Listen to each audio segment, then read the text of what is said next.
Doctor Zakir Naik کی ایک video پر کچھ لوگوں نے سوال کیا کہ انہوں نے اپنی ویڈیو میں یہ ثابت کیا قرآن و حدیث سے کہ ایک وقت میں دی جانے والی 3 طلاقیں ایک ہی تصور کی جاتی ہیں، اور یہ قرآن و حدیث سے ثابت ہے، اور اس پر کچھ آیات اور احادیث بھی پیش کی گئی۔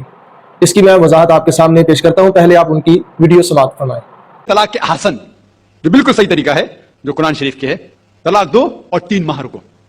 قرآن کی آیت ہے سورہ بقرہ میں سورہ نمبر 2 آیت نمبر 228 میں لکھا ہوا ہے کہ جب بھی آپ طلاق دیں گے تو 3 ماہ یا 3 حیض کی عدت ہے، تو طلاق پورے مکمل ہونے کے لیے 3 حیض یا 3 ماہ 3 منسٹر سائیکل اور 3 منتھلی کورسز مسٹ ہے، کمپلسری ہے۔ ایک صحیح حدیث ہے ابن عباس رضی اللہ عنہ، وہ فرماتے ہیں کہ محمد صلی اللہ علیہ وسلم کے دور میں 3 طلاق ایک ہی مانی جاتی تھی، حضرت ابو بکر کے دور میں 3 طلاق ایک ہی مانی جاتی تھی، حضرت عمر کے پہلے 2 سال کے دور میں 3 طلاق ایک ہی مانی جاتی تھی، لیکن اس کے بعد حضرت عمر رضی اللہ عنہ اس سچویشن کو دیکھ کے وہ کہتے ہیں اگر کوئی شخص 3 دے دیا تو 3 ہو جاتی ہے۔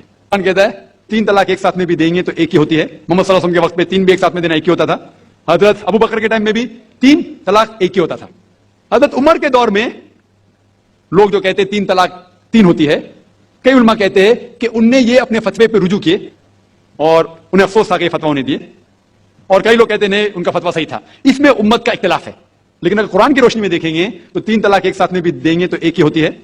حضرت عمر کے دور میں رضی اللہ عنہ انہوں نے کہا تھا کہ ہم اسے کہہ نہیں سکتے کیا وہ غلط ہے، لیکن علماء یہ کہتے ہیں، مثال کے طور پر ابن تیمیہ، شیخ ابن تیمیہ، وہ کہتے ہیں کہ یہ حضرت عمر میں اللہ بھی پلیز رضی اللہ عنہ وہ محمد صلی اللہ علیہ وسلم نے جو کہا اس کے اوپر نہیں ہے، اسی لیے ہمیں بات ماننا چاہیے قرآن اور اللہ کے رسول کی۔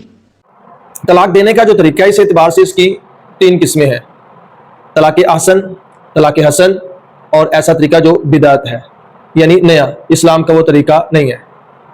طلاق احسن یہ ہے کہ عورت کو ایسے طہر میں طلاق دی جائے ایک جس میں اس سے حقوق زوجیت ادا نہ کیے ہوں، اب اس کو طلاق دینے کے بعد مکمل طور پر چھوڑ دیں، عدت گزرنے کے ساتھ ہی نکاح ٹوٹ جائے گا۔ وہ عورت آپ چاہیں تو دوبارہ اسی سے نکاح کر لیں، اور اگر وہ عورت چاہے تو کسی اور سے بھی نکاح کر سکتی ہے۔ یہ بہت اچھا طریقہ ہے طلاق کا۔ اگر کبھی شوہر یہ سمجھتا ہے یا میاں بیوی آپس میں سمجھتے ہیں کہ ہمارا نباہ مشکل ہے، تو وہ اس طریقے سے ایک دوسرے سے جدا ہو سکتے ہیں، یعنی شوہر اس طریقے سے اس کو طلاق دے، صرف ایک ہی طلاق دے اس طور میں جس میں اس سے حقوق زوجیت ادا نہ کیے ہوں۔ اس کا فائدہ یہ ہے کہ زندگی کے کسی بھی مرحلے میں آپ چاہیں تو اسی عورت سے دوبارہ نکاح کر سکتے ہیں اگر اس نے آگے کسی اور سے نکاح نہ کیا ہو۔ اور ہمارے ہاں سب سے بڑا مسئلہ یہی ہے کہ لوگ آتے ہیں سوال پوچھنے کے لیے کہ سرکار طلاق دے دیا، مفتی صاحب کوئی رستہ نکالیں، چھوٹے چھوٹے بچے ہیں وہ خوار ہو جائیں گے، کیا کریں گے؟ تو یہ سب سے اچھا طریقہ ہے۔ اگر آپ سمجھتے ہیں کہ آپ کا نباہ مشکل ہے تو طلاق دینے کا سب سے بہتر جو طریقہ ہے، سب سے اچھا، وہ یہی ہے کہ ایک تو ایسے طور میں طلاق دی جائے ایک ہی جس میں حقوق زوجیت ادا نہ کیے ہوں۔ نمبر 2 طلاق حسن، وہ یہ ہے کہ ایسے طور میں طلاق دی جائے جس میں صحبت نہ کی ہو، اس کے بعد پھر اگلے طور تک دیکھیں۔ اگر آپ سمجھتے ہیں کہ واقعی ہمارا اکٹھا رہنا مشکل ہے، شرعی حدود کو ہم قائم نہیں رکھ سکیں گے، تو دوسرے طور میں دوسری بغیر حقوق زوجیت ادا کیے، اور تیسرے طور میں تیسری۔ اس طریقے سے یہ ہوتا ہے کہ عورت کو 3 طلاقیں بھی ہو جاتی ہیں اور ساتھ میں اس کی عدت بھی گزر جاتی ہے۔ اور طلاق جو بدعی طریقہ ہے جو اسلام کا بتایا ہوا نہیں ہے، بلکہ حکم اس سے ثابت ہو جاتا ہے لیکن طریقہ غلط ہے جس سے گناہ ہوتا ہے، اور وہ یہ ہے کہ ایک ہی وقت میں یا ایک ہی مجلس میں یا ایک ہی لفظ کے ساتھ 3 طلاقیں دے دینا، مطلب میں تجھے طلاق دیتا ہوں، میں تجھے طلاق دیتا ہوں، میں تجھے طلاق دیتا ہوں، یا میں نے تجھے 3 طلاقیں دی۔ حکم اس سے بھی ثابت ہو جاتا ہے 3 طلاقیں۔ اب سب سے بڑی جو خرابی ہے، ایک مخصوص طبقہ جو محدود بھی کہہ سکتے ہیں اور مختصر بھی کہہ سکتے ہیں، وہ یہ کہتا ہے، ان کا یہ کہنا ہے کہ ایک وقت میں دی جانے والی 3 طلاقیں ایک ہی تصور کی جاتی ہے۔ سب سے پہلے عقلی طور پر اس کو دیکھا جائے کہ کیسے یہ پوسیبل ہے کہ ایک بندہ کہہ رہا ہے اپنی بیوی کو کہ میں تجھے 3 طلاقیں دیتا ہوں، تو جس سے سوال پوچھا جاتا ہے مسئول وہ کہتا ہے کہ بھائی تمہاری 3 نہیں ایک ہوئی ہیں، وہ کہہ رہا ہے میں نے 3 دی ہیں، یا وہ کہتا ہے میں تجھے طلاق دیتا ہوں طلاق دیتا ہوں طلاق دیتا ہوں، تو وہ اس بات کو مانتے نہیں۔ وہ کہتے ہیں کہ یہ تم نے جو 3 بار کہا اس کا مطلب ہے 1 بار کہا۔ کیسے ایک عقل اس کو بات کو مانتی ہی نہیں ہے کہ 3 بار لفظ بولا جائے اور اس کو 1 کہا جائے۔ اور پھر اس پر جو دلائل دیے جا رہے ہیں، پہلی بات تو یہ کہ جو ویڈیو کے اندر دلائل دیے نا کہ طلاق احسن کا جو طریقہ ہے یہ قرآن پاک میں بالکل نہیں ہے، اور اس پر جو آیت پیش کی میں وہ آپ کے سامنے عرض کرتا ہوں۔ یہ سورۃ بقرہ کی آیت نمبر 228 نمبر ہے۔ والمطلقات، اور مطلقہ عورتیں جو ہیں یا تربصن وہ روکے رکھیں گی